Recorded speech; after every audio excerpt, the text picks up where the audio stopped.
जय श्री कृष्ण।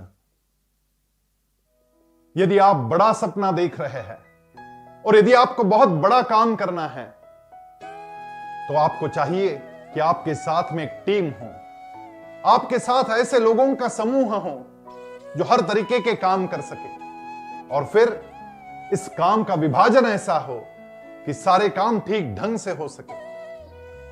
व्यक्ति की योग्यता परख कर उसको ठीक से जांच कर यदि योग्य कार्य योग्य व्यक्ति को दिया गया तभी कार्य सफल बनता है। योग्य कार्य यदि अयोग्य व्यक्ति को दिया जाता है तो उस कार्य का सर्वनाश हो जाता है।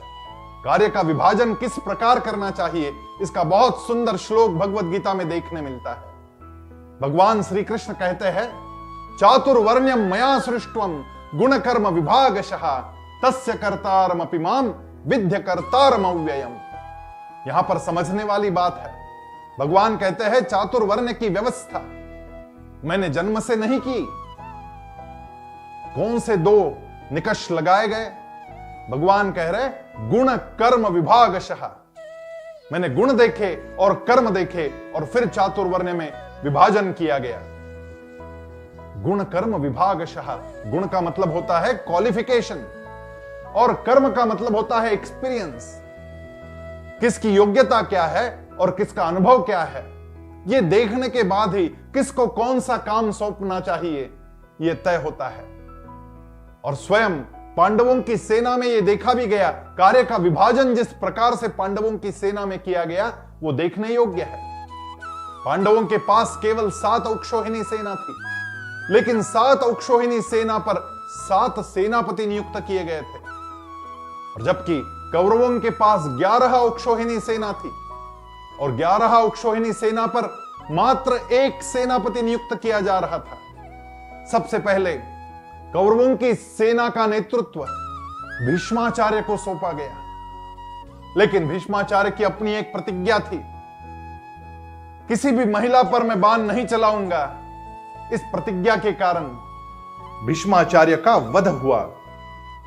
दूसरा नेतृत्व दिया गया द्रोणाचार्य को और द्रोणाचार्य का अपने पुत्र अश्वत्थामा पर ऐसा प्रेम था कि जैसे ही उसके मृत्यु की खबर आई वैसे ही द्रोणाचार्य हतप्रद हो गए और हार गए। उसके पश्चात कर्ण को नेतृत्व दिया गया, सेनापति बनाया गया, लेकिन कर्ण अहंकारी था और इस अहंकार ने कर्ण को डुबोया।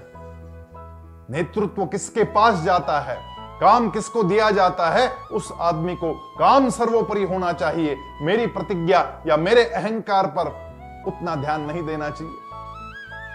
भगवान कहते हैं कि कार्य का विभाजन ऐसा हो जिसमें गुण और कर्म देखे जाए। कोई काम कम स्तर का या ज्यादा स्तर का नहीं होता, हर काम समान स्तर पर होता है। हर व्यक्ति का महत्व बड़ा है।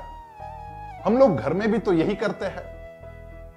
कुछ लोग काम करने के लिए घर से बाहर निकलते हैं, कुछ लोग घर के ही काम संभालते हैं, कुछ लोग रसोई करते हैं, तो कोई बच्चों की परवरिश देखता है। बच्चों की देखभाल करना भी उतना ही महत्वपूर्ण मेरी दृष्टि से सबसे महत्वपूर्ण काम है, क्योंकि हम लोग जितना पैसा कमाने वाले हैं वो जिनके लिए कमाने वाले हैं उन बच्चों में अच्छे संस्कार देना ये ज्यादा महत्वपूर्ण काम बन जाता है।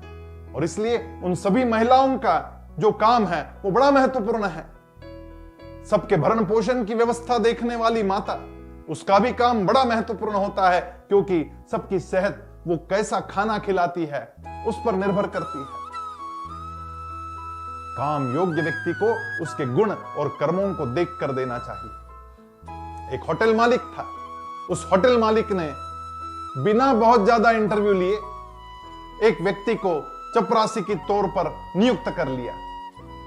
अपॉइंटमेंट दे दी गई और पहले दिन उस चपरासी से यह कहा गया कि तुम्हारे पास काम यह है कि तुम्हें लिफ्ट की सफाई करनी है, जाओ और लिफ्ट की सफाई करके फिर मुझे रिपोर्ट करने आओ।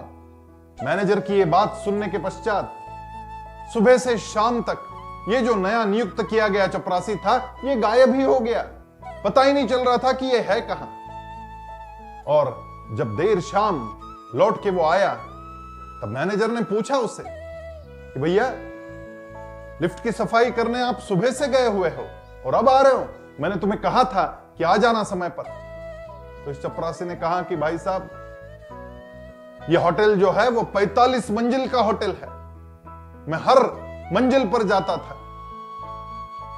45 मंजिल पर जाकर मैंने 45 बार लिफ्ट को साफ किया है, और कई बार तो उस मंजिल पे वो लिफ्ट होती भी नहीं थी। जिस आदमी को यह पता नहीं कि 45 मंजिल पर जाने वाली लिफ्ट एक ही होती है, वो आदमी हर मंजिल पर जाकर उसी लिफ्ट की सफाई करता रहा, जिसको उस कार्य का अनुभव नहीं, जिसको उस कार्य के प्रति कुछ मालूमात नहीं। ऐसे अयोग्य व्यक्ति को कोई काम यदि सौंपा जाता है तो वो काम गड़बड़ होता है, या तो फिर उस आदमी का समय बर्बाद हो जाता है। हम लोगों को भगवान का ये श्लोक यही बात सिखाता है कि हम लोगों को गुण और कर्म देखकर काम का विभाजन करना चाहिए, और फिर एक टीम को लेकर अपना काम पूर्ण करना चाहिए। विजय उसी में है। आओ ऐसी ही टीम बनाएं।